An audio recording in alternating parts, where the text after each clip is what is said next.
and discussed this with them. And they said this was a great idea. They were like, this is a great idea. Let's get other regions involved and even give them the chance to go back to their region, work with other organizations in their region, and further the work and really actually make things happen for the community. So that's how that originally came about. So to go even a little bit further, you know, some of you, maybe not all of you, have seen like some of the backlash or things that have come out of the Dallas House Lives Matter convening, and a lot of the negativity that's come from it, or even people's critiques or opinions of it. Hopefully you all in this room will be able to take something from this day, from this evening and tomorrow, and be able to go back to your regions and share with your region as well as your houses the things that are talked about and that are done here tonight. I don't want you to listen to what other people are saying about that you all are ass kissers because y'all were invited here, because some of y'all weren't, which honestly I'm actually extremely proud of as well, that because you weren't just like directly invited, you still showed up to this because you actually cared, and that deserves a lot. Honestly, that says a lot about you. So when people have so much negativity or whatever to say about people who actually show up, but then you don't see those same people in this room right now, what does that really honestly tell you? Do they really care about what's going on? Or are they more worried about the fact that they didn't feel like they got a seat at the table and they weren't actually invited themselves? Not the trash room, but just being real. So I mean, honestly, clap it up for yourselves because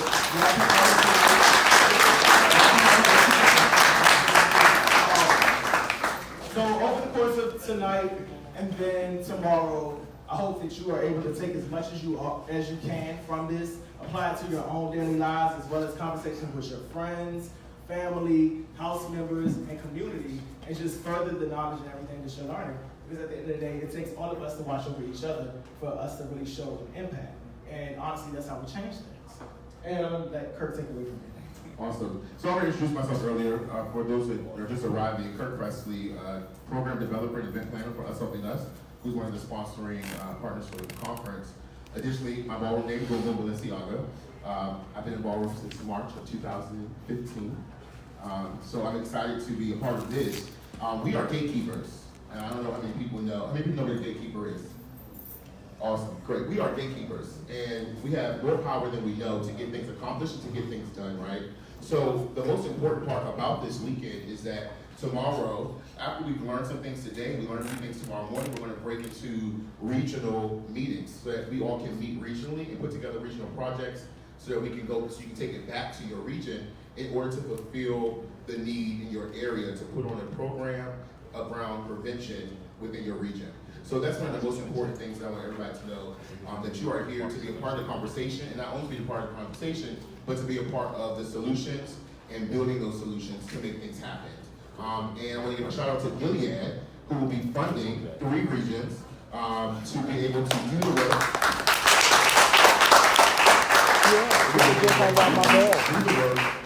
In your respective regions, once again. So without further ado, we're going to move into our next panel really quickly, just so that all of our panelists can be as open as possible, and also so everybody in the room can be as open as possible. We just ask that nobody goes live for this discussion. You can go live throughout the conference, but just for this discussion, I just want to be able to allow the people on the panel to be able to be as open as possible. And take on. Yes. Is it possible to just ask them to go live or not? No, it's a done. Great, so we have permission in the space. Great, so there's permission in the space, so that's perfect. Awesome.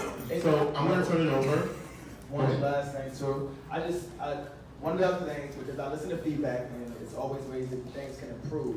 I know some people felt like, or not here, but at other conferences that they were silent, so they didn't get to speak. Everybody has a voice in here. That's why you're here. So if at any point you have something that you want to add to the conversation, just put your hand up or something, and one of us will walk by with our mic, and at some point once we're done talking, or it's a break in between, we'll allow you all to give your comment or ask your question or whatever else. This space is for all of us. We want everybody to feel like they're a part.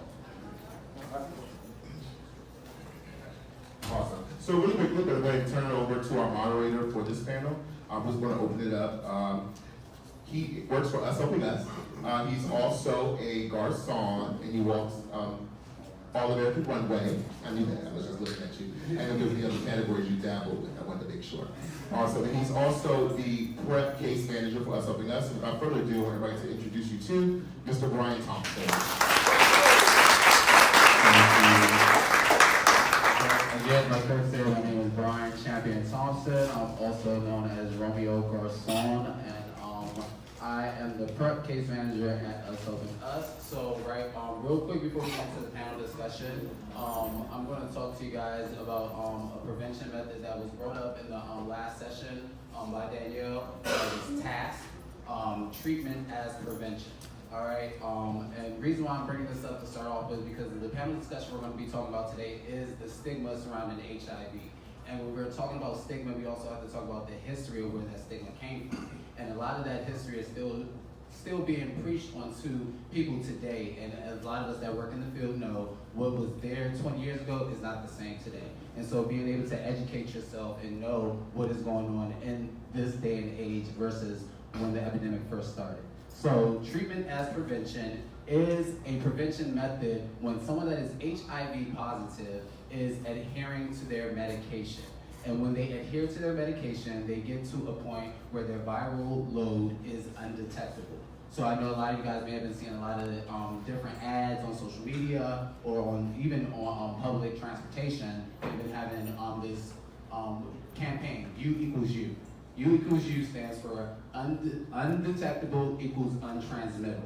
And when we hear it, we don't really think about the seriousness of it. That's something big. I don't think you guys really realize how big that is when we're talking about the fight against HIV and ending an epidemic. If someone is HIV positive and they are adhering to their medication every day and they are able to achieve an undetectable status, they cannot pass the virus on to you, okay? If we are getting our people that are HIV positive into care as soon as possible, then they're able to have that opportunity to become undetectable. I mean, if we can get all those that are HIV positive to an undetectable status, guess what? We're taking that one more step into ending the epidemic. For those that may not know, or I know in some prospective areas, there's a national HIV and AIDS strategy going on. I know here in the city, the 90-90-90-50. And what that is pretty much breaking it down is that 90% of individuals who are HIV positive and don't know will be tested, along with those that are, 90% of those that are HIV positive will be into treatment and on medication, and then from that, 90% of those that are in treatment and in medication will receive an undetectable status, which will then bring us to a 50% deduction in HIV infection rate, all right? And they had this plan set for us by 2020. We are only 3 months left in 2018, so honestly, we're like a year away. And so that's why it's very much important. I know we guys, we're tired of seeing all these testing vans. We're tired of people pushing testing, but it's important that we do get tested. And it's important as leaders in your respective houses that you encourage your members to go get tested and that you try to take away the shame and the stigma associated with testing. Because as we know today, it is not the death sentence that it was. And honestly, I know Danielle didn't go into a lot of detail about it, but hepatitis C is a hell of a lot worse than having HIV, okay? So it's very important to push testing. The only way that we're gonna know our status is if we get tested, all right? And I encourage you, if you are HIV positive and you're not in care or you're having troubles getting in care, please come see us at Us Helping Us. We have more than enough resources to get you the help that you need. There's multiple organizations around the city. We're blessed here in the DC area and also a majority of the major cities that we have the resources to get those that need care into care, unlike our brothers and sisters down in the South, all right? And so we need to take advantage of that as much as possible, all right? So enough of me talking about that. Just real quick though, I'm gonna have our panel right here introduce themselves. I wanna start down here on the end with the lovely Ms. Jennifer Balenciaga.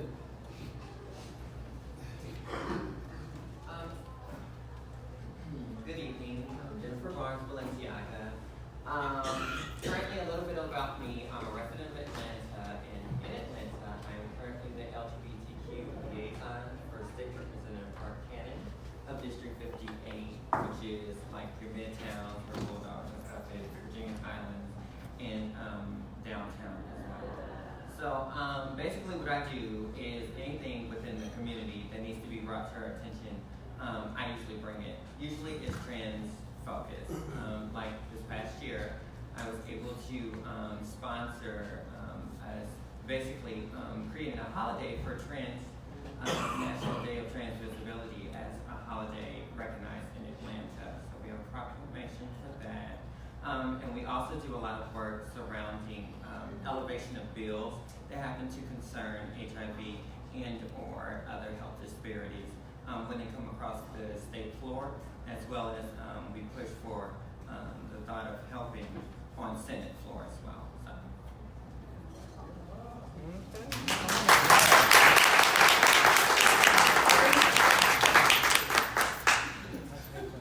Okay. I'm Charles. Oh, Charles, try to look at these long glasses. That's it. I'm Alex West. District of Columbia.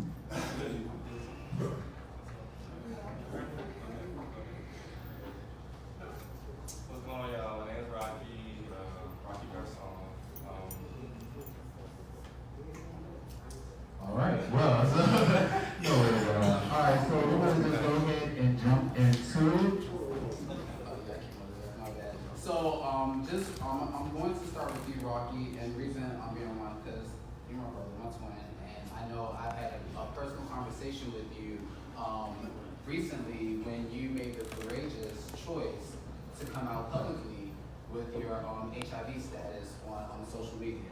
And I know you had a lot of reservations around that and everything, but could you just tell us what led you to that decision? What made you choose then to come out with your status? Well, basically that day, so that was like maybe like a month and a half, maybe 2 months ago.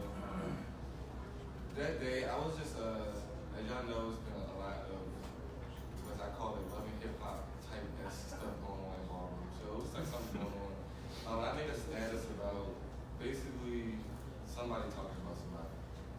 And a person that I consider like a colleague, a friend, I spent time with this person, like around this person, ranting jokes on a road trip with this person, shared personal stuff with this person. They didn't know my status at the time, but they made a comment on my status basically saying, oh, that's like the sick kids calling other sick kids sick and dying. And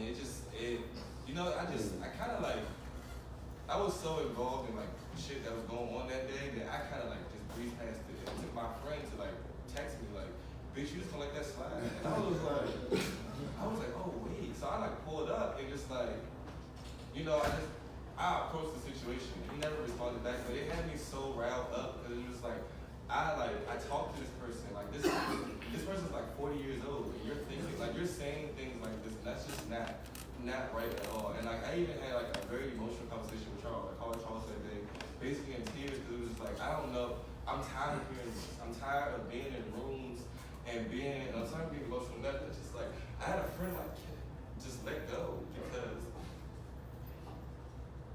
he felt like nobody could talk to anybody.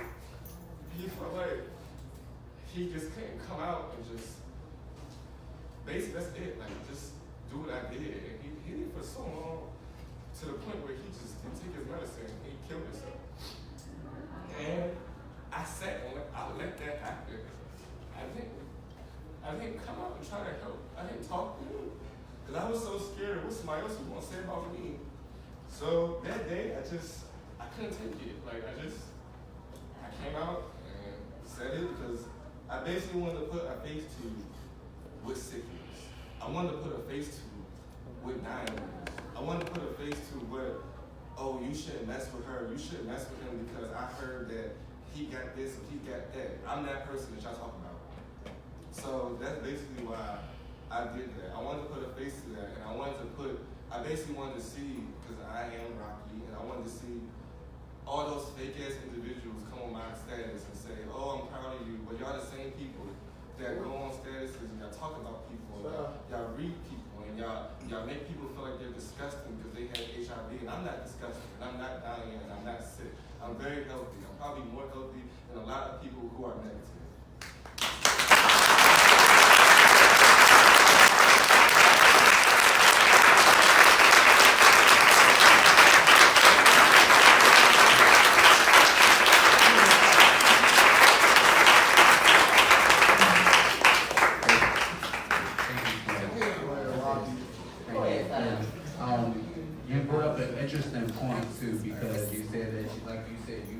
probably a lot healthier than people who are HIV negative.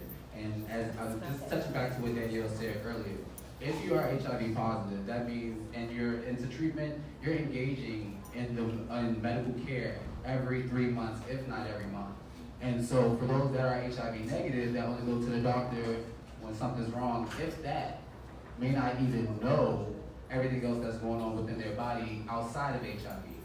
And so for you to sit there and say that someone is sick, but you don't necessarily know what's going on within yourself, is something that we all need to take a look at and really internalize. How are we actually, like, how are our words being perceived and how they are actually affecting people out there, you know? So thank you again for that. Corey, just kind of piggybacking off of that, because you also just recently came out publicly with your status, and someone that I've known for some time. You used to be a person back in the day, but you know, you've always been a reserved person to me. You've always been someone that's been to themselves. You know, not too many people know too much about your business. What made you want to come share your status with everyone?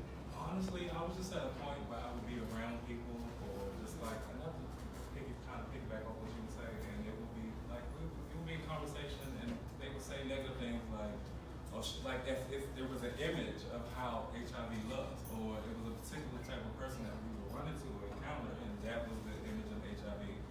I've had friends that was also positive, and maybe people didn't know their status, but they would just assume off of appearance that they were positive, or that they had an inkling of that they can see what HIV was. I can tell light on my story of how I found out that I was positive. I was going with a friend to get tested. I was in college. I was going with a friend to get tested because they wanted me to go with them because they was dealing with somebody that was HIV positive. So, you know, when you deal with somebody HIV positive, you have slip up, so he was in fear of the fact that he contracted HIV. So I'm being a supportive friend, and I went with him to go get tested.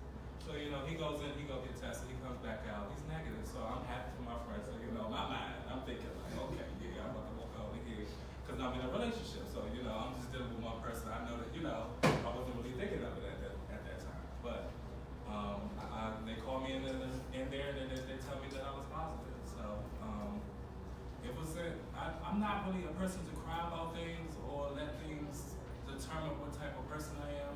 So I was fortunate enough to already have a job, so I had private insurance. So immediately I went on medication, so it was easier for me to deal with it because I was already had my mindset that nothing is going to take control of me. I have control of my life. It's not a death sentence, and all I have to do is put the energy in to make myself healthy.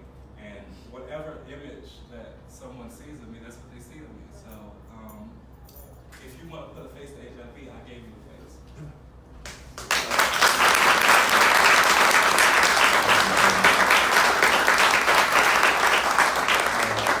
So Charles, I want to get your perspective on how you have viewed the HIV topic within the ballroom scene. Granted, I know you're only 28, but you have, you know, you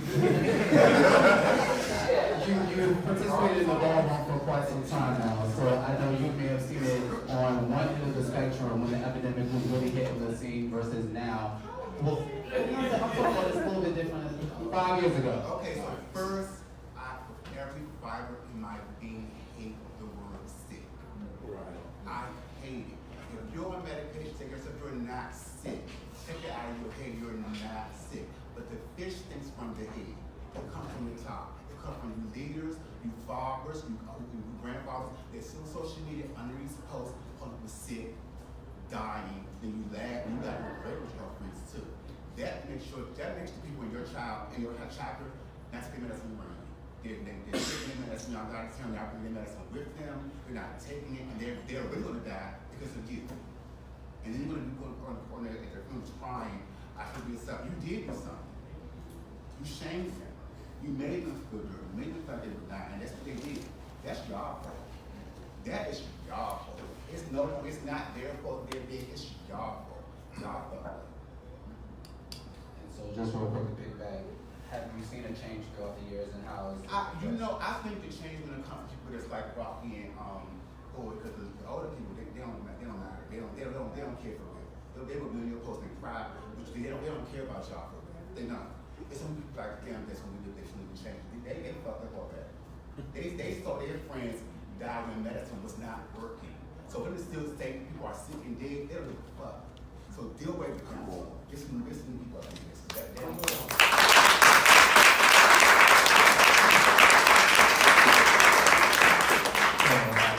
Jennifer, I know you told us that you're definitely an activist and advocate for trans rights. And so, just real quick, could you talk to us about the perception of HIV within the trans community, as well as the outer perception of HIV within the trans community that you may have witnessed or you may have came across?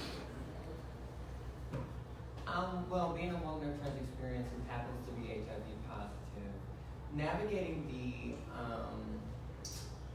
the beginning of treatment, right, was very difficult. So not having insurance, not ever going to the doctor since pediatrics, was something very new.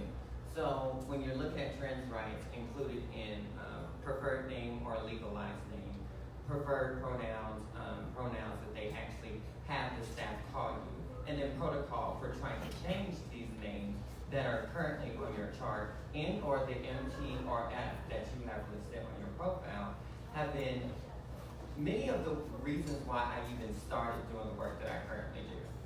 So moving forward with trying to make sure that I put myself into spaces that are going to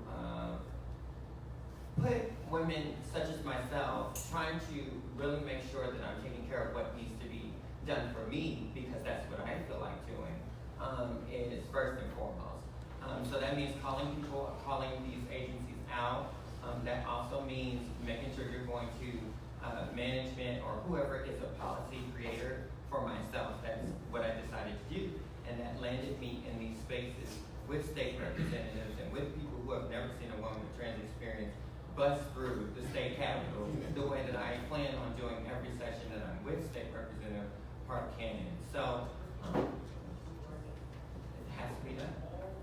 All right.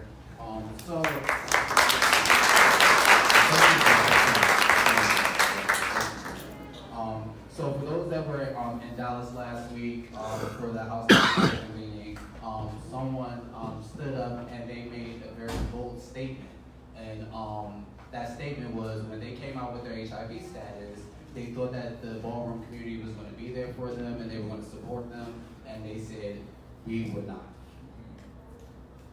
So my question to Rocky and Coy, you both, if you don't mind, when you came out with your status, did you feel supported by the ballroom community? I did, and we had, again, me and Charles, and I had a conversation with Romeo and another person, Kenya. Before I actually did it, I was nervous as hell because I just didn't know. First of all, I didn't know what I was doing.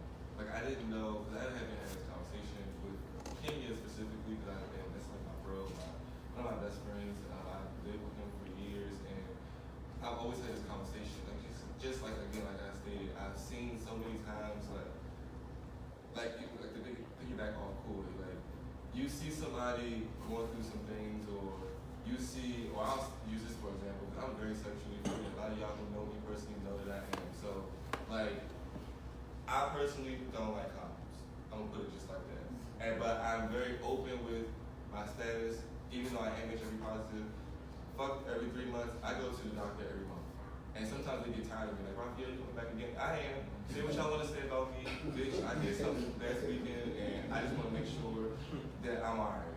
So I always go to the doctor, but if somebody like myself, especially since I am HIV positive, I say that to somebody, you don't use condoms, you just around spraying this, spraying that, like, it's just like, it becomes like this thing of just like, you just nasty because you don't want to use condoms. But I also take care of myself. I also go to the doctor. I also make sure I eat right. I also make sure I'm working out in some kind of way. Like, I'm not just out here just like not checking on myself. I don't have STDs, none of that. So, like, I just don't like how it becomes like a stipulation or a stigma. Like, if you don't like condoms or you don't use condoms or you just having sex, like, unprotected, that you just automatically have something. Like, you're automatically HIV. You automatically got an STD.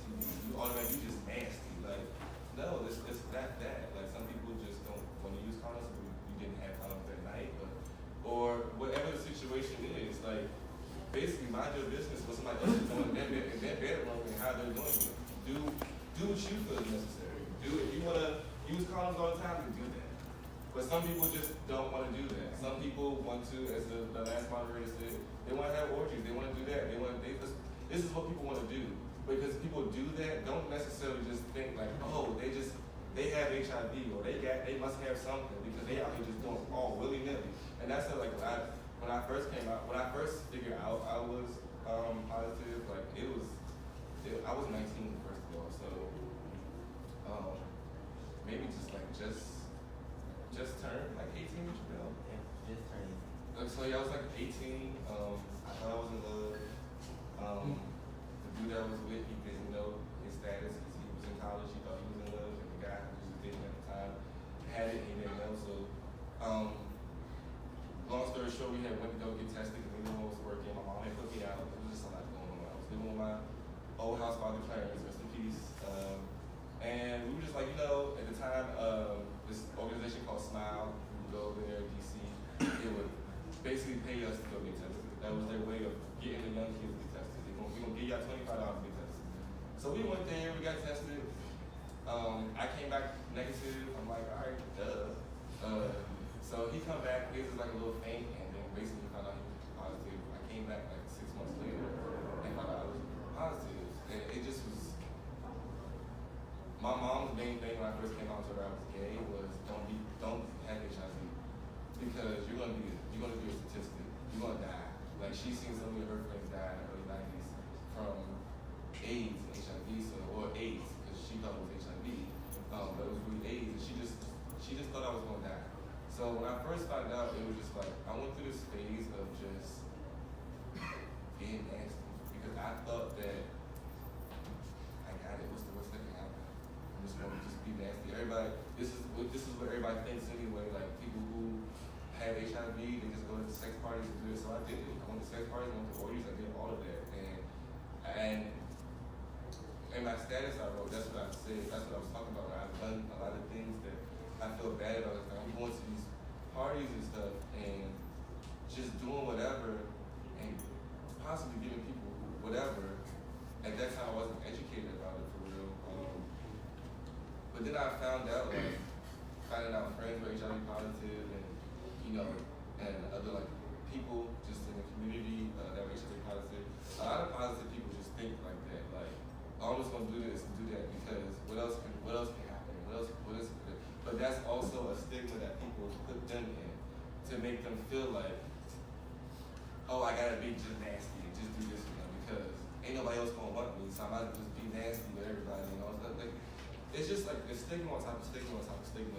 It just makes the HIV positive person who doesn't want to come out just like feel like they're like in a closed box. Yeah, and just to kind of reiterate that, and I'm gonna get your perspective, Corey.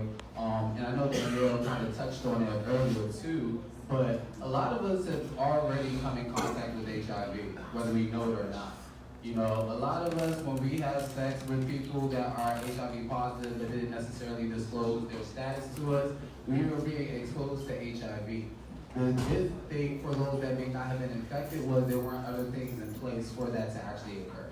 So when we're talking about, oh, I would never have sex with someone that is HIV positive, or I can't do this with that, guess what? You probably have already done it. All right, so just remember, again, how important having conversations with people as well as educating yourself on HIV transmission and roads of transmission and understanding how you can still get down and dirty with someone and it doesn't necessarily always have to result in penetration. All right, so Corey, tell us, did you feel supported when you came out with your status? Okay, mine is a little bit weird. It goes back from saying that I was a little bit more reserved and I never really talked about things. And that's because when I came, I immediately told my mother that I tell everything. She initially told me not to tell anybody, not even my best friends, not even anybody close to me, just to keep it to myself, because people use it against me.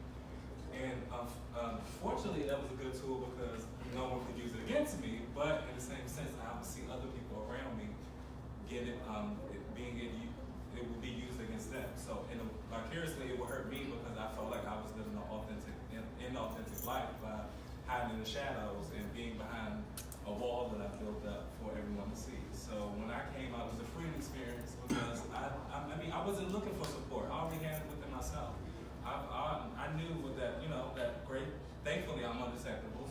I know within myself that anybody that I dealt with, I personally would tell them. I didn't feel the need to publicly come out about it because it was like anybody that I'm dealing with, I personally would have a conversation with them. And that was because, you know, in this community, people throw sex at you. I'm not trying to say I'm the baddest thing in the world, but, you know, I'm just saying, like, and unfortunately, I wasn't the type that was fluent like that. Like, people would come at me that way and it would turn me off about them. Unfortunately, I'm a sucker for love, and I was always the one looking for a relationship. So, but in a sense, I would use it as a defense.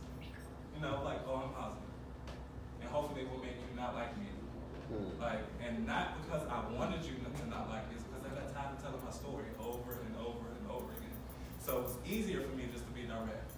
But so at the point of me trying to be public about it so that we can stop putting a face or a particular person or this zip code or this person with money or this broke person or somebody that doesn't, you know, have the finer things or is popular in the ballroom scene. It could be anybody. And just like we're sitting around here calling people sick, reading them on Facebook, making statuses. The stupidest thing to me is when people put their meds, on Facebook. You should praise that person for one, being on meds, two, that they protecting themselves, and three, that they're being more proactive about that health. I think it's that we should stop shaming people for being on meds or seeking care to go be better about your health. Like, instead of the first thing you say is you sick faggot or you sick this, be like, oh bitch, I'm happy for you. You and your man, your viral load is low. You know what I'm saying? Exactly. Do raw sex. I can't give you enough.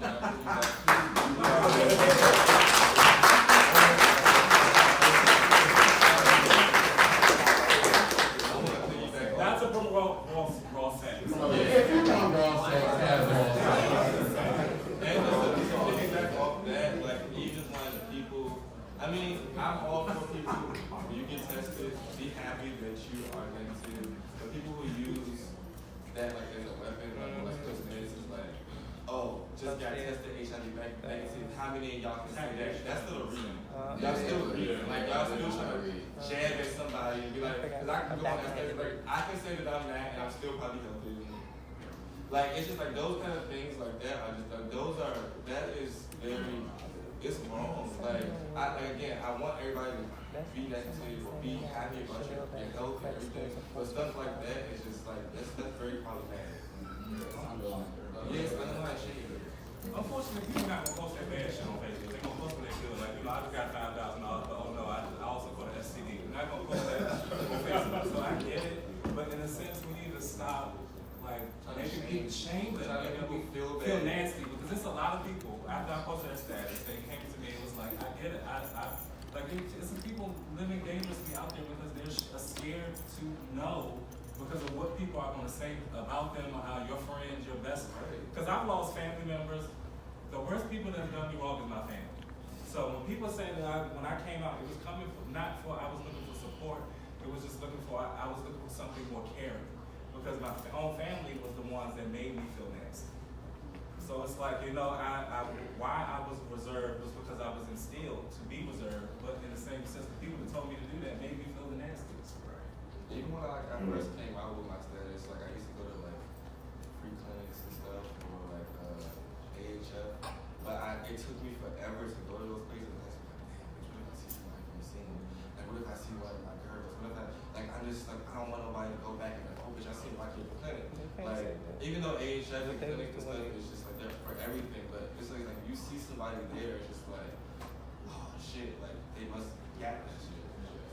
So, real quick, That's how people put it. I'm sorry. No, that's correct. You're right with that. I just want to ask one more question to the panel, and then I'm gonna open it up on the floor for any questions or comments that you all may have. But Charles, I know you had said earlier that how it's pretty much the fault of the older generation and how they come out on social media and things of that nature. So moving forward, what's some advice or what's a plan that you think that we can do as a ballroom community to help decrease the stigma around HIV with them?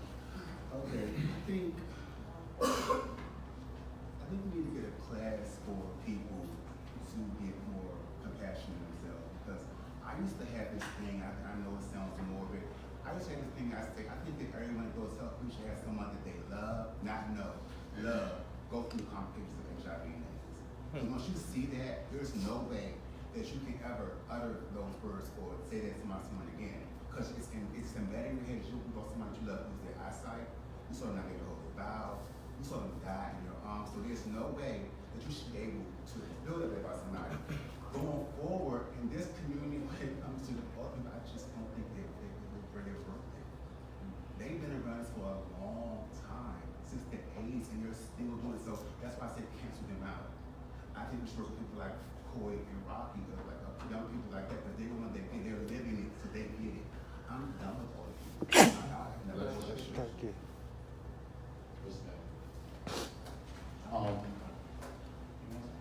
I think we could work with the older people.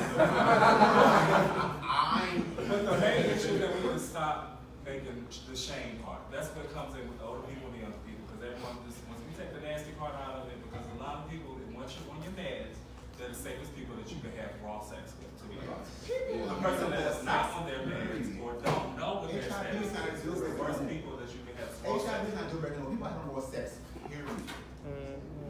HIV is not a deal breaker. People want to get prostate and still want to have raw sex. Let's take that out the equation. Raw sex, you got to make people on condoms sometimes. They don't want to do it. People are having, people are having raw sex, period. That's straight, gay, I mean, I know it's like y'all want to keep this thing, but because you know, this weekend will have raw sex. People still have raw sex. People are having raw sex. Stop fucking around with y'all having raw sex. Don't try to feel like maybe I shouldn't know you're having raw sex. We're on time. But no, real talk though. Charles, you bring up a very like a good point. People are having raw sex, and we can sit here and talk all we want about use condoms, but they're not going to use them. Regardless. People are going to have raw sex. What?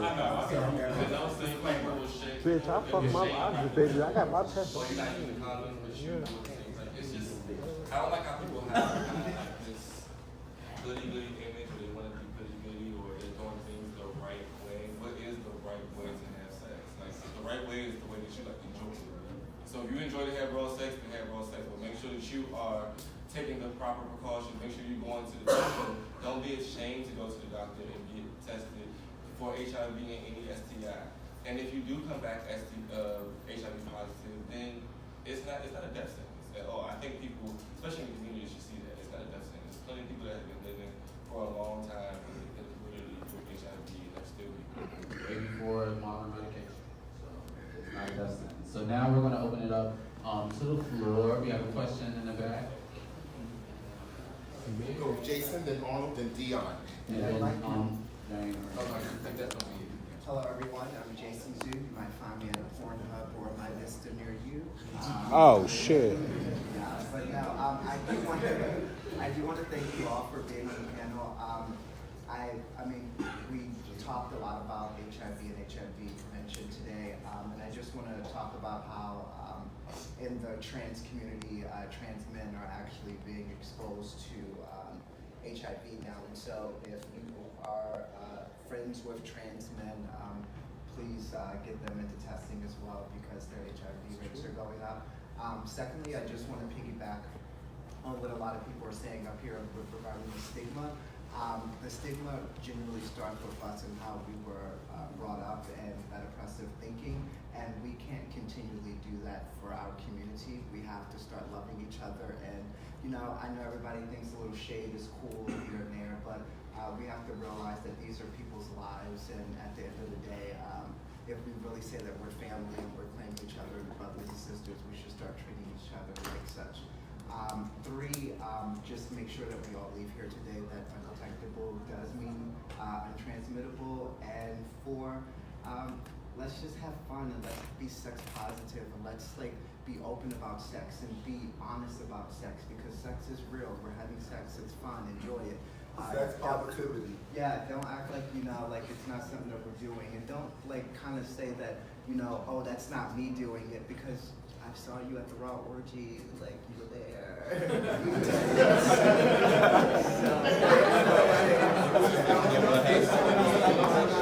He talked about you. What? He talked about you. What? He saw you at that party. you know, this is serious, and the rate for us is 1 and 2, and it's truly epidemic. And with that epidemic being here, the rate of our brothers and sisters getting in contact with crystal meth is happening. And so if you know someone who is HIV positive and struggling with a meth addiction, you can always inbox me at Jason2, and I will definitely help you, because we really gotta take down Tina.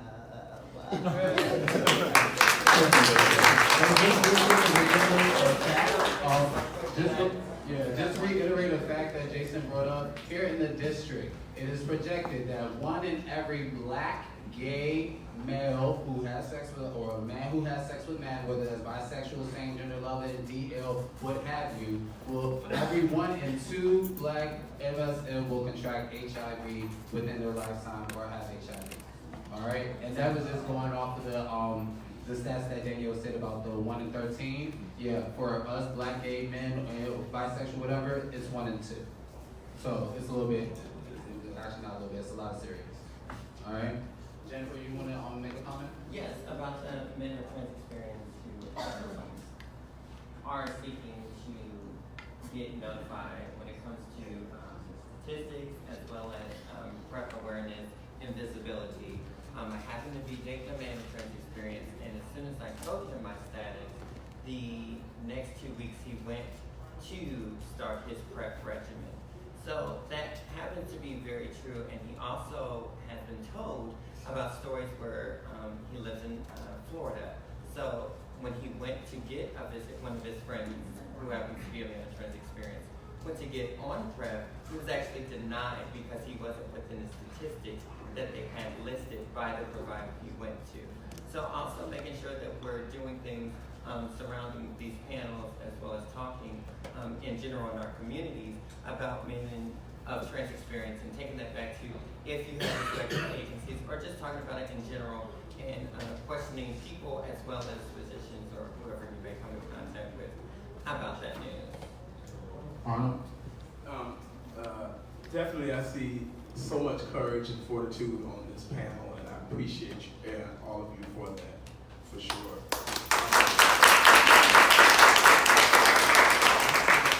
I kind of wanted to address, I know Charles is very strong in what he feels with his comments and what he says, but I have to just respectfully disagree with your assertion of maybe older people within the ballroom scene and how their communication with maybe people who are younger, and the idea of how they approach folks who are positive or folks who have HIV. And I think discrimination can be somewhat systemic. And I think that at times we internalize a lot of that. And I think a lot of people of a certain age have done that. And it kind of shows itself in a lot of different ways, as does with younger folks. But I think there's a lot of a wealth of knowledge and a wealth of things that we can put, that older folk can give to younger folks, and information that they can use, and support that they can use also from those folks. So to say to discard them, yes, we hope that Rocky and Coy are the people that will stand up, and people will look at them and certainly follow their lead and be respectful on it. But we still want to understand that there are things that they can get from folks who may be a little older. And support is what I mean when I say what you can get support from them as well, because they will be able to. Okay. Okay, so when I say that, I've had a lot of conversations with older people in this thing. I've talked to them about the things that they say out of their mouths, I've been blocked. I've talked to them about things they shouldn't say, how it affects people, they brush it off. So that's what I'm from my experience when I say that. I've had these conversations with them, and they don't care. This is over a 5-year span, so I'm not just saying it's throwing it out there. I'll take back saying all of them, but the judges who I know is there's a lot of them, they don't care. And I want to just say really quickly that we'll have some more time to tackle bridging the gap as it relates to the younger generation, older generation on our very next panel. So let's keep some of those questions still on top of our head. Bam was next in the order, and I see a hand here. I actually was just going to say I actually applaud the whole panel for actually being courageous to be able to, you know, come out and tell your status out openly over the internet, and then to repeat it here in front of the people that's here now. From me listening to you guys, from me working in healthcare, I think the most important thing that, from me listening, I think sometimes in the community we have to understand the difference between support and a listening ear, because everybody that you come out to and you tell your status to is not really a support mechanism. They're just there for that ear, and then they're gonna take what you told them and carry it on. So I definitely respect your mother when she tells you not to be so openly about telling everybody, because everybody in this community is not somebody that you want to tell your personal business. Even though I do think it's great that you came out and did what you had to do for yourself, I think that's a big plus.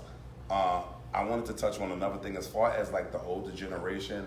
I don't consider myself old, but I sit around people who are maybe 10 years older than me. And my thing is, when I came out, the advice was, the education was drilled into me. You feel what I'm saying? So it's like, I do see a lot of things on Facebook that I just overlook because I just feel like I'm above it. I just don't get into childish things, and I don't get into ignorance. And I think a lot of times with the older generation is that they're just caught in the way that they were kind of taught in regards to when it comes to HIV and AIDS. So it's like, regardless of that, the new generation is going through what they're cycling themselves through. The older generation is not going to adapt to it. So my thing is, it's what I see as miseducation of understanding. You know what I'm saying? So it's like they don't want to adapt to what the new generation is going through. So it's like, you can sit back and you know who you need to project yourself to, because if you know about good energy, you know what good leaders that you can go to and speak to regarding your status. So I don't think every, you know, older person is kind of, you know, off the kilt about when it comes to being positive. It was something else I wanted to say, but it took so long. But like I say, just be mindful when you guys are in this room. It's not always about being that ear to just listen. It's about really being that support vessel that is going to be able to channel that person into the care that that person really needs. Because I think a lot of times when we have people that come to us, we can be that ear, but we're really not that support system that they need. And if you realize that you're not that person's support system, I think you need to be able to direct them to the right place. And it's cool to be able to do that. It's okay to say that you don't understand and just allow them to move forward. That's all.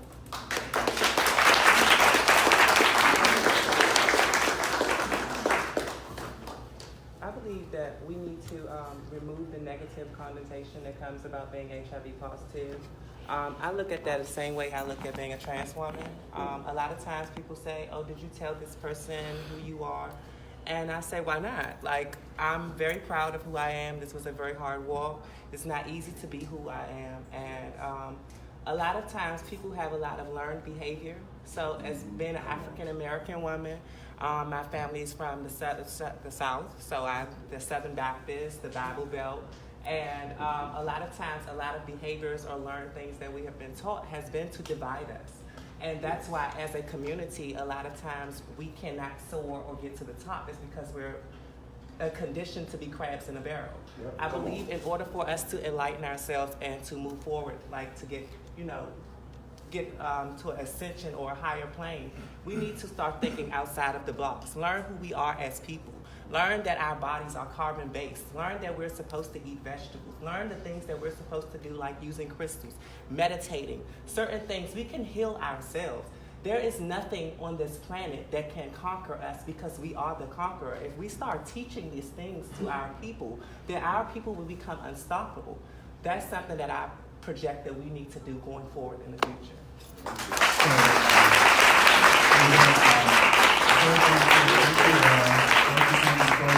For one, respecting the space and respecting the conversation and our panelists and everyone's opinions in the room. We know how sometimes these conversations can go. They can go left, but I'm very appreciative that you guys respected that.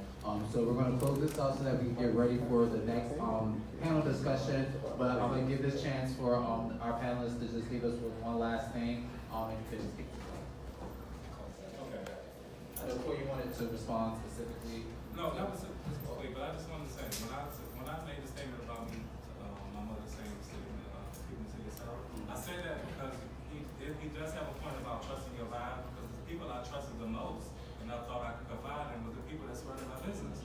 So there's just no way to ever really know who you can tell until you are comfortable with yourself and know whatever you put out there, nobody can use it against you. Exactly. So whatever you put out there and you're living your truth, nobody can use that against you. Jennifer? Vote.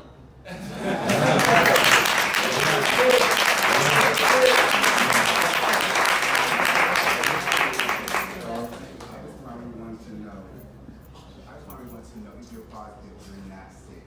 You're not. Try to stop using the word sick. Even if you don't mean no harm with it, it just sounds disgusting. Rocky?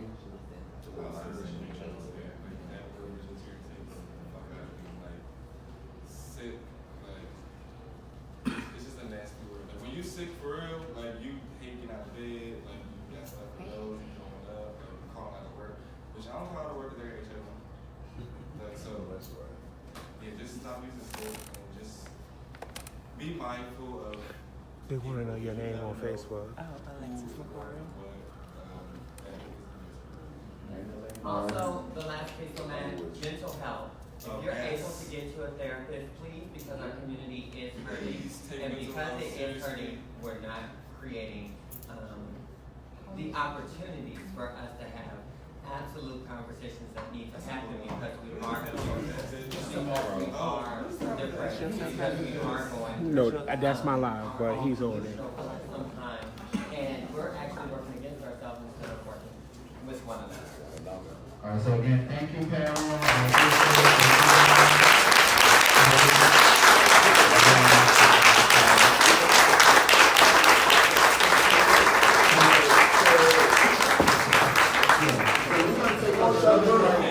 Before we take like another quick 10-minute break, I just want to say like 2 things. I think that we have to learn to stop like using generational and what our parents and our grandparents and whoever. You got to take a break, and then I'm going to come back with the next discussion. Okay.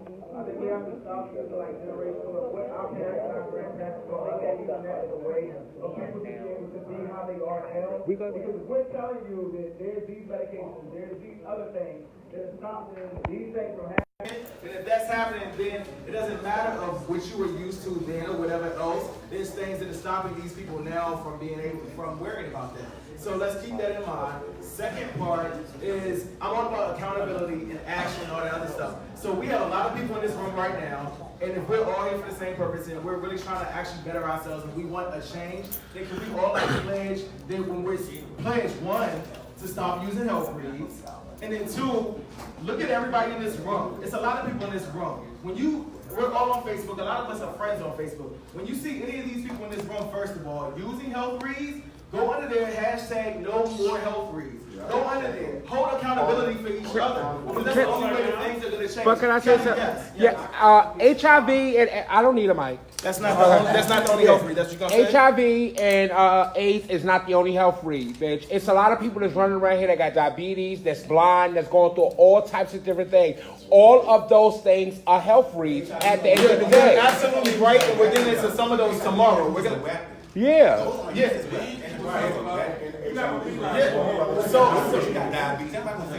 No, they just read my girl. They just read my girlfriend the other day for being blind.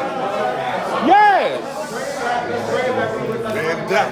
So once again, I never said just HIV. What I said was when you see someone using a health read, go under there and say hashtag no more health reads. Whatever it is, go under there. Let's hold each other accountable. That's the only way that something is going to change. If you continue to allow it to happen, you put laughing emojis and all those other things, under these things, it will continue to happen. So until we start holding each other accountable, and actually calling each other out. I can call my friends out and say, that's not right. You need to fix that. You need to go take that back and educate them on it. I have no problem educating somebody down to her. I'll tell Harold, not on health reasons. That's not the thing with him. But just if he's in the wrong about a situation, I have no problem saying, hey, look, you're wrong here. And I have no problem calling him out. We have to get to a point where we have no problem calling our friends out. Because if we can't call our friends out, are they really our friends? We're family at the end of the day. So hopefully most of y'all can stand with me that when we start seeing these things, we pull up. Y'all pull up on everything else. Y'all have no problem calling people out on everything else. Start pulling up and hashtagging no more health freaks. We'll get into more hashtags on other conversations as this weekend goes on. But let's be the change that we actually want to see. That's right. That's all I have to say. Okay, we about to take a 10-minute break right now, and after this 10-minute break, we're gonna come back with another panelist, and I'm gonna be back up on live, honey. So we about to take a 10-minute break, and then I'm gonna come back, and I'm gonna give y'all the last panel for the night, honey. You know, I'm bringing the whole conference, so that's my bad. I'm bringing the whole conference to y'all on motherfucking live. I am here for the shit. We about to take a 10-minute break. A bitch about to go smoke, and we gonna come back, okay? At 9:20, we gonna be back here on live for our last session of the night at 9:20. We're gonna be back here on live. So make sure y'all back here at 9:20. I'm coming back live at 9:20.